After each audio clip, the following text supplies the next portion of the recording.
Bom dia, meus queridos. Hoje é 28 de abril, domingo, e o tema do devocional de hoje vai ser: às vezes Deus não muda as circunstâncias porque quer usar as circunstâncias para mudar você. E a leitura que nós iremos estudar hoje, ela está lá no livro de Isaías 8, a partir do 1. Diz o seguinte: a ruína dos reinos de Israel e da Síria. Disse-me também o Senhor: toma um grande volume e escreve nele em estilo de homem. Apressando-se ao despojo, apressou-se à pressa. Então, tomei comigo fiéis testemunhas a Urias, sacerdote, e Zacarias, filho de Zeberequias. E fui ter a profetisa. E ela concebeu e deu à luz um filho. E o Senhor me disse: põe-lhe o nome de Maer-Salal-Hasbaz. Porque antes que o menino saiba dizer meu pai ou minha mãe, se levarão as riquezas de Damasco e os despojos de Samaria, diante do rei de Assíria. E continuou o Senhor a falar ainda comigo, dizendo: porquanto este povo desprezou as águas de Siloé, que corre brandamente, e com Rezim e com o filho de Remalias se alegrou. Eis que o Senhor fará vir sobre eles as águas do rio, fortes e impetuosas, isto é, o rei de Assíria, com toda a sua glória, e subirá sobre todos os seus leitos e transbordará por todas as suas ribanceiras. E passará a Judá, inundando-o, irá passando por ele e chegará até o pescoço, e a extensão de suas asas encherá a largura da tua terra, ó Emanuel. Alvoroçai-vos, ó povos, e serei quebrantados. Dai ouvidos, todos que sois de longínquas terras. Cingi-vos e sereis feitos em pedaços. Cingi-vos e sereis feitos em pedaços. Tomai juntamente conselho, e ele será dissipado. Dizei a palavra, e ela não substituirá, porque Deus é conosco. Porque assim o Senhor me disse com uma forte mão, e me ensinou que não andasse pelo caminho deste povo, dizendo: não chameis conjuração a tudo quanto este povo chama conjuração, e não temeis o teu temor, nem tampouco vos assombreis. Ao Senhor dos Exércitos, a ele santificai, e seja ele o vosso temor, e seja ele o vosso assombro. Então ele vos será santuário, mas servirá de pedra, de tropeço e de rocha, de escândalo às duas casas de Israel, de laço e rede aos moradores de Jerusalém. E muitos dentre eles tropeçarão e cairão, e serão quebrantados e enlaçados e presos. Liga o testemunho e sela a lei entre os meus discípulos. E esperarei o Senhor, que esconde o rosto da casa de Jacó, e a ele aguardarei. Eis-me aqui, com os filhos que me deu o Senhor, como sinais e maravilhas em Israel, da parte do Senhor dos Exércitos, que habita no monte Sião. Amém. Meus queridos, quando nós vemos uma criança passando por uma certa dificuldade, às vezes de subir o degrau de uma escada ou de qualquer outra atividade, a gente tem o hábito de ir lá e correr para poder ajudar essa criança, né? Ir lá e ajudar ela a subir o degrau, ou ir lá e já colocar ela em cima do degrau, ou se ela tá tentando abrir alguma coisa, encaixar alguma coisa, a gente vai lá e pega e ajuda, não é?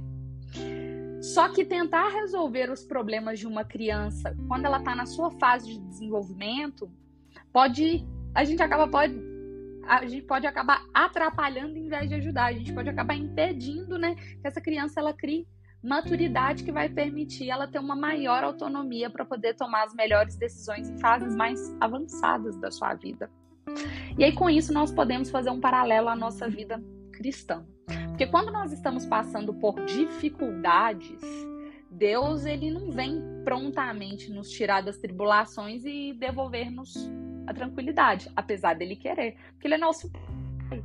E, sombra nenhuma de dúvida, ele deve querer, né, quando a gente precisa de subir um degrau muito alto, toda vontade dele, ele vai lá, pega a gente pelo bracinho e coloca. Só que ele é um Pai muito cuidadoso, né? E aí, é muito semelhante a esse cuidado que Deus tem conosco. Porque se, né, na primeira tribulação, na primeira dificuldade, ele fosse lá intervir e não impedisse que a gente passasse por tribulações, por dificuldades, por desafios, isso ia prejudicar o nosso amadurecimento e impedir da gente conseguir lidar com situações que iriam exigir mais de nós lá na frente. E aí a gente precisa de entender que quanto maiores os nossos sonhos, maiores os nossos objetivos, igualmente grandes serão as responsabilidades e os desafios que virão com eles. Então, nos momentos de ventos contrários, nós temos uma linda oportunidade de louvar a Deus no meio das lutas, né? No momento que a gente está passando pelo deserto, é uma excelente oportunidade da gente estreitar o nosso relacionamento com Ele e louvar a Deus. E essa atitude, ela demonstra, né, que de nós um coração ensinável e maduro. E aí a gente tem que entender que todos nós passamos por lutas. Ninguém é alecrim dourado, né, que nasceu no campo sem ser semeado e não vai passar por luta, não vai passar por dificuldade. Todo mundo tem dificuldade na vida, todo mundo passa por luta da vida, uns mais, outros menos. Às vezes uma dificuldade que às vezes uma situação que na minha vida é uma grande dificuldade, para o outro talvez não vai ser, né? A gente não pode usar a mesma régua para poder medir todas as dificuldades, mas fato é que em nossa vida terrena todo mundo vai passar por dificuldade, todo mundo vai passar por desafio, todo mundo vai passar por luta, e elas não mudam o caráter de Deus, né? A gente passar por dificuldades, por luta, não vai mudar o caráter de Deus. Deus, ele vai continuar sendo Deus. Se as coisas estiverem bem, Deus continua sendo Deus. Nas lutas, nas tribulações, nas dificuldades e nos desafios, Deus continua sendo Deus. Mas o que ele pode fazer? Ele pode moldar o nosso coração e ele pode moldar o nosso caráter e a nossa vida diante dos desafios que nós estamos passando. Ele pode nos amadurecer, nos ensinar lições. Dói passar por desafio? Dói. Dói gerar testemunho? Muito. Mas a gente amadurece muito. A gente cresce muito com desafios. Então, se hoje na sua vida você tem passado momentos difíceis, você está nesse momento atravessando uma tribulação, seja na sua vida pessoal, seja na sua vida profissional, seja na sua vida financeira, seja na sua vida conjugal, com seus filhos, com trabalho, com uma saúde na família, não importa. Saiba que é nessas circunstâncias que Deus ele quer o impulsionar de modo que você possa ir ainda mais longe. É nessa situação que Deus está pronto aí do seu lado para poder te moldar, para poder fortalecer o seu caráter, para poder forjar a sua fé e para poder fortalecer a sua fé, tocando em todas as promessas que Ele tem na tua vida. Então confie, seja paciente com esse processo que você está passando.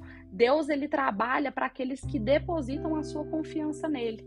Não caia jamais na besteira de no momento que você estiver passando por uma tribulação, amaldiçoar, usar a sua boca para poder amaldiçoar ainda mais a situação, reclamar. Eu já falei aqui em diversas situações, sabe? O significado, o quanto é perigoso a gente reclamar. Reclamar é a gente clamar duas vezes. E, normalmente, o reclamar vem de coisas negativas. Então, a gente está clamando duas vezes coisas negativas para a nossa vida. A nossa boca tem muita palavra. A palavra tem muito poder.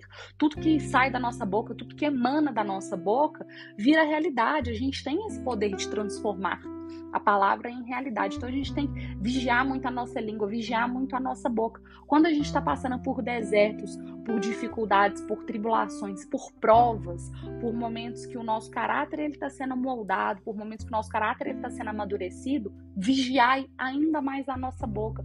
Que a nossa boca ela seja para poder abençoar as situações, que a nossa mente ela seja para poder se conectar com Deus, para poder conseguir vislumbrar ali uma resolução para aquela situação que a gente está passando, que o nosso coração ele seja cada dia mais fortalecido de fé, para que você possa crer que o possível fica a nosso cargo de fazer, o impossível fica a cargo de Deus fazer. Amém?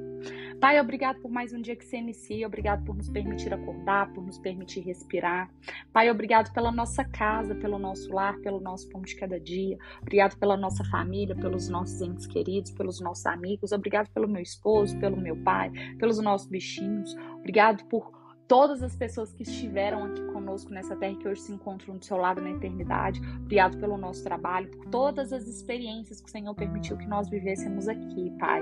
Pai, no dia de hoje nós te pedimos, Molda o nosso caráter, molda o nosso coração, molda a nossa mente, molda as palavras que saem da nossa boca, Pai, nos momentos em que estivermos passando pelo deserto, Pai, para todos os nossos irmãos, para todos os teus filhos que neste momento estejam atravessando o deserto, Pai, sejam oásis na vida deles, Pai, se manifeste na vida deles, Pai, manifeste a tua presença na vida deles, Pai, faça o impossível, faça o extraordinário, faça o inexplicável na vida desses irmãos, Pai.